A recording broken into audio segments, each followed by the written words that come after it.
Bonjour mes bien-aimés, soyez bénis encore en ce nouveau jour que Dieu nous accorde. Avant de commencer notre méditation du jour, j'aimerais vous rappeler juste un instant de ne pas oublier de vous abonner à la chaîne, de mettre un pouce bleu, un commentaire et de partager autour de vous pour qu'un plus grand nombre soit béni. J'aimerais aussi vous rappeler que vous pourrez trouver toutes les informations pour nous contacter ou pour soutenir notre ministère en description sous la vidéo. Et comme vous pouvez le constater, aussi sur le bandeau déroulant qui défile en cet instant tout au long de la vidéo. Et maintenant, nous allons nous laisser conduire par le pasteur dans la méditation du jour. Soyez encore puissamment bénis, mes bien-aimés. Bonjour mon frère, bonjour ma sœur. Nous sommes aujourd'hui le 11 décembre. Actes chapitre 10 verset 38 nous dit « Vous savez comment Dieu a oint du Saint-Esprit et de force Jésus de Nazareth, qui allait de lieu en lieu, faisant du bien et guérissant tous ceux qui étaient sous l'empire du diable, car Dieu était avec lui. » Et le titre de la méditation d'aujourd'hui est « Le double ministère de Jésus ». Presque tous croient que Jésus guérissait les malades lorsqu'il était ici sur terre. Presque tout le monde croit que les apôtres priaient pour les malades. Mais beaucoup croient aussi qu'à la mort du dernier apôtre, tout cela cessa. Or, quand Jésus était ici sur terre, il eut un double ministère. Premièrement, ayant un effet sur l'esprit des hommes. Deuxièmement, ayant un effet sur le corps des hommes. Quand il mourut sur la croix, sa mort fut double. La première, il a porté nos péchés. Et la deuxième, il s'est chargé de nos maladies. Selon l'Écriture, que nous pouvons lire dans Matthieu chapitre 8, verset 17, il nous est déclaré, il a pris nos infirmités, il s'est chargé de nos maladies. Il en est de même aujourd'hui. Le double ministère de Dieu pour notre esprit et notre corps continue depuis le ministère terrestre de Christ jusqu'à ce jour où nous vivons, vous et moi maintenant. Christ porta la mort spirituelle de l'homme afin que l'homme puisse avoir la vie. Et Christ se chargea des maladies de l'homme afin qu'il ait la santé. Dieu pourvoit au salut et à la santé de l'homme. Et il nous révèle cet approvisionnement dans sa parole. Mon frère, ma sœur, je voudrais encore aujourd'hui tirer votre attention sur ce que nous avons lu dans Matthieu, chapitre 8, verset 17, qui nous dit « Il a pris nos infirmités, il s'est chargé de nos maladies ». Mon frère, ma sœur, quand nous lisons ce texte, imaginons que les personnes qui croient que le ministère terrestre de Christ s'est arrêté à la mort du dernier apôtre, je voudrais vous dire quelque chose, un secret, ne le dites à personne. Dites-moi, comment se fait-il que la Bible ne change pas? C'est le message que tout le monde professe. On dit Dieu est le même hier, aujourd'hui et éternellement. Amen. Et ensuite, qu'est-ce que eux disent? C'est non, voilà, maintenant, c'est fini. Sincèrement, ne sont-ils pas en train de mentir? En disant que Dieu est le même hier, aujourd'hui et éternellement, et que maintenant, on change. Maintenant, je voudrais vous dire aussi une chose. La mort de Christ à la croix, la Bible nous dit que par cette mort, nous vivons. Et maintenant, nous devons aussi être sincères. C'est que des frères et des sœurs qui sont sincères avec le Seigneur meurent. Parce que nous professons que la mort a été vaincue. Et nous voyons que la mort a encore un effet sur la vie des non-croyants, mais aussi des croyants. Je ne veux pas vous mettre la confusion, mes frères et mes sœurs, mais je suis en train d'essayer de vous faire réfléchir à tous ces enseignements religieux que nous avons entendus jusqu'à ce jour. Beaucoup disent que le péché a été anéanti. Le péché a été livré en spectacle. Mais nous voyons que le péché est en train de croître. D'ailleurs, j'irai même plus loin. On voit que le péché est même en train de croître dans la majeure partie des églises. Nous voyons certains personnages se lever en disant que nous sommes sauvés par la grâce et maintenant, il suffit juste de demander pardon et le pardon est accordé, le péché est effacé. Mais alors nous jouons à j'écris, j'efface, j'écris, j'efface. J'écris le péché et j'efface le péché. Vous croyez que c'est comme ça? Moi, je vous dis que je ne pense pas. Hier, Karine a énuméré des points, mon frère, ma sœur, qui empêchent la guérison. Et nous ne sommes pas en train de falsifier la parole de Dieu, nous sommes en train de proclamer la vérité de l'Évangile. Et on voit qu'il y a tous ces ministères aujourd'hui qui se lèvent, des hommes, pour moi, sans puissance, des hommes qui ont été envoyés par des hommes, par d'autres hommes, mais ils ne sont pas envoyés par Dieu. Parce que comme nous l'avons lu dans Actes chapitre 10, verset 38 que vous avez là, il dit, vous savez comment Dieu a oint du Saint-Esprit et de force Jésus de Nazareth. Et comme nous l'avons dit à maintes reprises, Jésus ne pouvait rien faire si ce n'est par l'activité du Saint-Esprit qui était commandé par Dieu pour faire des œuvres ici-bas. On voit que Jésus, et la Bible nous le dit, il s'est levé comme un simple homme. Maintenant, ce qui a fait que Jésus a eu une renommée mondiale, internationale, et dans toute la galaxie, parce que tout lui est soumis, c'est parce que justement, Dieu l'a oint du Saint-Esprit. Et alors aujourd'hui, ça me chagrine un petit peu quand j'entends certains prédicateurs dire que ce ministère de guérison, ce ministère de délivrance, maintenant n'est plus accordé aux hommes, mais eux prétendent être oints du Saint-Esprit. Je veux juste vous dire, mon frère, ma sœur, que si nous sommes réellement oints de Dieu, du Saint-Esprit, je vais te dire que tu vas être poussé à faire ce que Jésus faisait ici-bas sur cette terre. Amen. Et tu ne feras rien d'autre. Aujourd'hui, certains prétendent médire, mentir, voler et dire « je suis oint du Saint-Esprit ». Je veux te dire que le Saint-Esprit jamais ne te dira de faire ça. Ce n'est pas le Saint-Esprit qui te parle, ce sont tes émotions. C'est ta crainte qui te parle, la crainte du lendemain. Pourquoi les gens volent? C'est la crainte du lendemain. Crainte de ne pas avoir à manger, crainte de ne pas savoir payer une facture.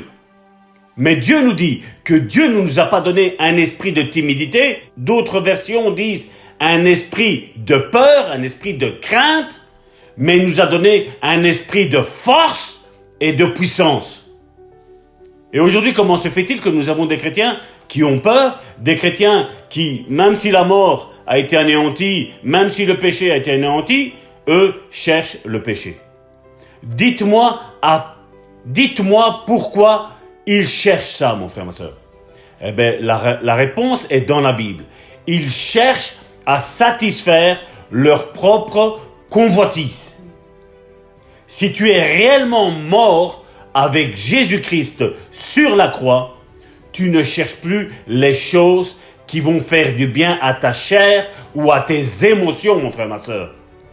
Tu vas rechercher les choses d'en haut. Si tu es réellement né de nouveau, peu importe que tu aies la dernière télévision, la plus belle voiture, la plus belle maison, la plus belle je ne sais quoi, mon frère, ma soeur, tu ne chercheras plus ça.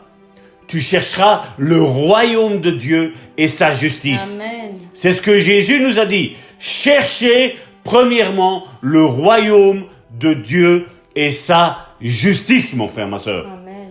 Combien j'en ai vu, mon frère, ma soeur, être médisants, être calomniateurs, être des disputeurs, des discoureurs, mon frère, ma soeur.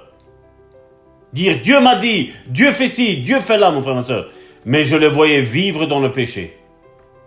Il est vrai que je ne condamne pas, mais à chaque fois j'avertis. Attention, danger. Je le disais, attention, danger. Aujourd'hui, ça ne fait rien. demain ça peut créer quelque chose. N'attends pas le point de non-retour. Et combien de fois j'ai vu ces personnages lever le talon contre nous, lever le talon contre notre Église. Mais malheureusement, ce qu'ils ont oublié, que comme notre Église est ointe du Saint-Esprit, elle est protégée par le Saint-Esprit, ben ces mêmes personnes ont rattrapé tout ce qu'ils avaient perdu et même pire. Parce que vous le savez, la Bible nous dit, quand l'esprit impur sort d'un homme, il va dans les lieux arides chercher du repos. Mais il n'en trouvera jamais. Jamais, jamais un esprit impur aura la paix. Et il en est de même pour les personnes qui agissent selon la chair, mon frère, ma sœur.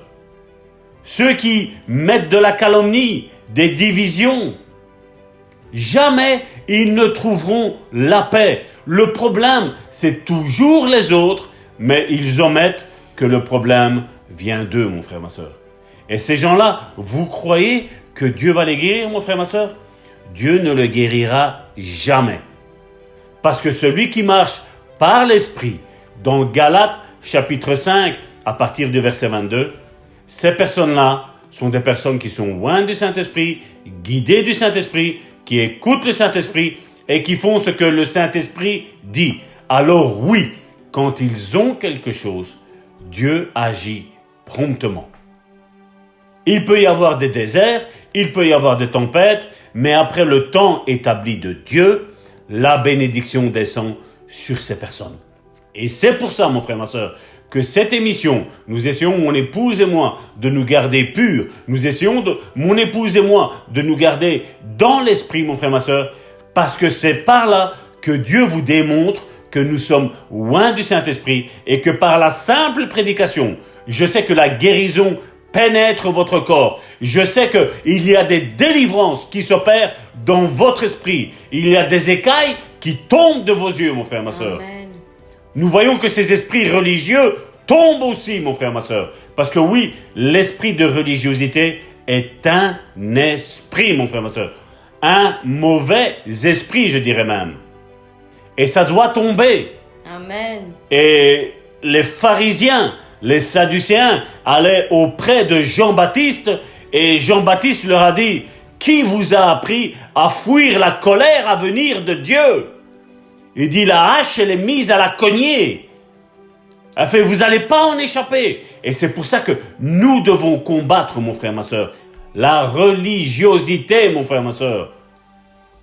Toutes ces structures qu'il y a, mon frère, ma sœur, nous devons les combattre. Jésus a combattu aussi, comme son cousin Jean-Baptiste, il a combattu la religiosité. Jésus était rempli d'amour pour ceux qui étaient des gens de mauvaise vie, mais quand il avait les pharisiens devant lui, lisez Matthieu chapitre 23, mon frère, ma sœur. Vous allez voir comment Jésus les appelait. Race de vipères, il leur disait.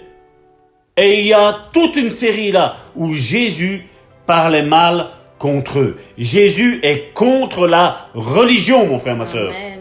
Et nous aussi, si nous sommes loin du Saint-Esprit, nous serons contre la religion, mon frère, ma sœur. Il ne faut pas une religion dans notre vie, il nous faut une relation avec Dieu personnelle et avec des frères et des sœurs qui marchent dans la sainteté et en nouveauté de vie, mon frère, ma sœur. Amen. Dis-moi qui tu fréquentes, je te dirai qui tu es. Les mauvaises compagnies corrompent les bonnes mœurs. Tu peux être bon, mon frère, ma sœur, mais si à côté de toi, il y a des gens mauvais, fais attention, parce que tu vas devenir mauvais.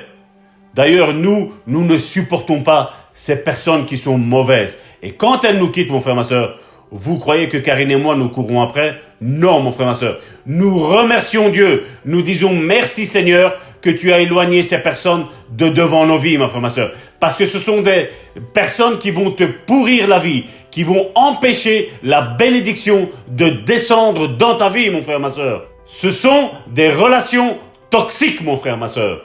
Et beaucoup ne reçoivent pas de guérison, de miracles et de bénédiction dans leur vie, mon frère, ma sœur, parce qu'ils permettent. Vous croyez que Dieu va vers Satan? Non, la Bible nous dit que c'est toujours Satan qui va vers Dieu. Satan va vers Dieu pour dire, regarde ce que frère Émile a fait, regarde ce que sœur Bernadette a fait. Il va tout le temps les accuser. Et aujourd'hui, beaucoup ont inversé les rôles. Et ceux qui ont inversé les rôles, mon frère, ma sœur, sont des ouvriers, des anges, des démons de Satan, au nom de Jésus. Alléluia, béni sois-tu Seigneur. Encore merci pour cette parole Seigneur Jésus. Et nous voulons uniquement fixer nos yeux sur toi. Nous voulons ne regarder qu'à toi Seigneur Jésus-Christ parce que toutes les autres choses sont vaines. Et si nous voulons échapper à toutes ces relations toxiques qui nous entourent parfois, nous devons nous mettre à part avec toi et discerner qui tu es, discerner quelle est ta volonté pour notre propre vie. Jésus-Christ a un ministère extraordinaire et c'est ce ministère, c'est ce trait de caractère que nous devons rechercher dans nos propres vies si nous voulons le voir agir pour nous-mêmes, pour qu'il vienne vraiment briser nos iniquités, qu'il vienne guérir toutes nos maladies. Il n'y a pas de doute à avoir sur le ministère de Jésus-Christ. Jésus-Christ est encore celui qui fait des miracles, mes bien-aimés. Je suis ici aujourd'hui pour vous dire que Jésus-Christ ne change pas. Comme il a été dit en début de méditation, Jésus-Christ n'a pas de changement. Sa façon de faire autrefois est toujours la même aujourd'hui. Voulez-vous savoir de qui je parle ? Je parle de Jésus-Christ, le oint, celui qui a reçu l'onction de Dieu pour guérir toutes les maladies, pour opérer tant de miracles. Jésus-Christ a fait tant de miracles quand il était là. Il y a eu le miracle où il a changé l'eau en vin. Il y a eu ce miracle où il a envoyé Pierre chercher une pièce dans un poisson. Ce ne sont pas des choses anodines, mes bien-aimés. On pourrait lire ceci simplement en disant « Oh oui, il a été chercher une pièce dans un poisson. » Mais qui a déjà vu ces choses? Ce sont des incroyables miracles. Incroyables miracles. Le miracle sur le malade qui se trouvait à la piscine de Bethsaïda. Jésus-Christ s'est approché de lui et lui a dit « Veux-tu être guéri? Veux-tu vraiment être guéri ?» Cela peut sembler tellement bizarre que Jésus-Christ pose ce genre de questions à un malade. Veux-tu être guéri? Mais quelle était la vraie sincérité de son cœur? Jésus-Christ ne regarde pas à nos paroles, mes bien-aimés. Jésus-Christ regarde à notre cœur. Et s'il lui a posé cette question, c'est certainement qu'il a trouvé quelque chose en lui. Certainement a-t-il trouvé de l'incrédulité en lui. Et lui a posé cette question, veux-tu vraiment être guéri? Est-ce que tu es prêt, et là je paraphrase, à faire n'importe quoi pour être guéri? Si je te dis maintenant lève-toi et marche, vas-tu le faire? Veux-tu vraiment être guéri? Au lieu de trouver toutes sortes d'excuses, veux-tu être guéri? Parce que si tu le veux, je suis là aujourd'hui devant toi et je peux te faire lever de ton lit. Je peux te faire marcher. Je peux te guérir de ta maladie. Mais veux-tu vraiment être guéri? Est-ce qu'il n'y a pas quelque chose dans ton cœur qui t'empêche d'être guéri? Est-ce qu'il n'y a pas quelque chose dans ton cœur qui te fait dire « Non, reste là, tu es bien là ». Tu es peut-être malade, tu es peut-être cloué sur ton lit, mais au moins les autres prennent soin de toi. Mais au moins tu reçois une rémunération pour ta maladie, pour ton infirmité. Savez-vous, mes bien-aimés, qu'il y a des gens qui pensent de cette manière? Ils disent vouloir être guéris, mais ils ne veulent absolument pas abandonner ces choses-là. Ils se plaignent inlassablement parce qu'ils veulent que les autres prennent soin d'eux. Ils ne sont plus capables de prendre soin d'eux-mêmes.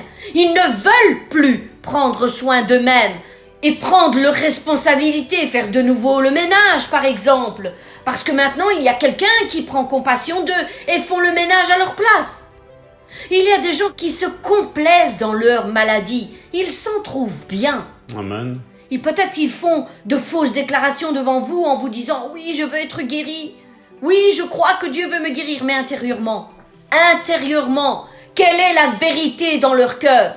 Si Jésus-Christ se présente devant toi, mon frère, ma sœur, et te dit « Aujourd'hui, je te guéris de ton infirmité », cela entraînera des conséquences dans ta vie. Si tu reçois une rémunération à ce sujet, tu devras l'arrêter. Sinon, ce serait mentir devant Dieu. Alors quel est le but? Pourquoi veux-tu être guéri? Et veux-tu vraiment être guéri? Et si tu es vraiment guéri, es-tu capable d'assumer toutes les conséquences d'une véritable guérison? Ce que Jésus-Christ est en train de dire à ce malade, à la piscine de Bethsaïda, est tellement puissant. Veux-tu vraiment être guéri? Parce que ce n'est pas ce que je vois dans ton cœur.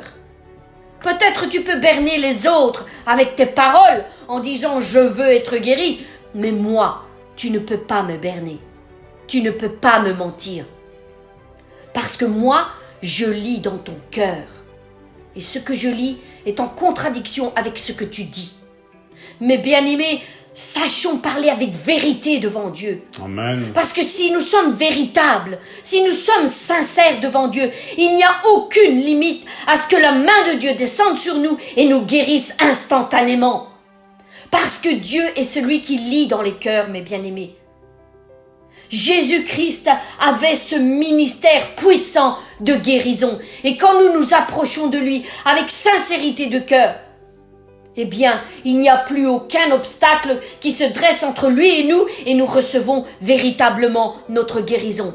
S'il voit que nous nous approchons avec une vérité de cœur, en disant « Seigneur, si tu me guéris, je vais abandonner toutes ces choses. Je vais reprendre ma vie comme avant. Je vais reprendre mes charges, mes responsabilités. Je vais me lever et tous verront que je suis guéri. Et je vais témoigner que tu es le puissant Jésus-Christ qui guérit encore au jour d'aujourd'hui. » Mais bien-aimés, soyons véridiques devant Dieu.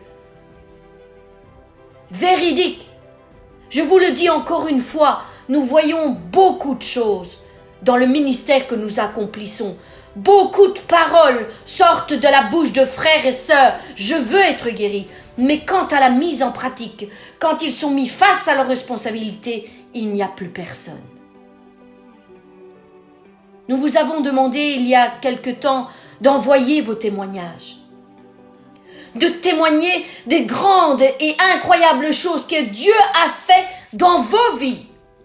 Et vous avez vu, j'ai posté plusieurs témoignages. Plusieurs personnes sont venues vers nous et nous ont dit « Je veux témoigner de la grandeur de Dieu ». Et nous les avons mis en ligne.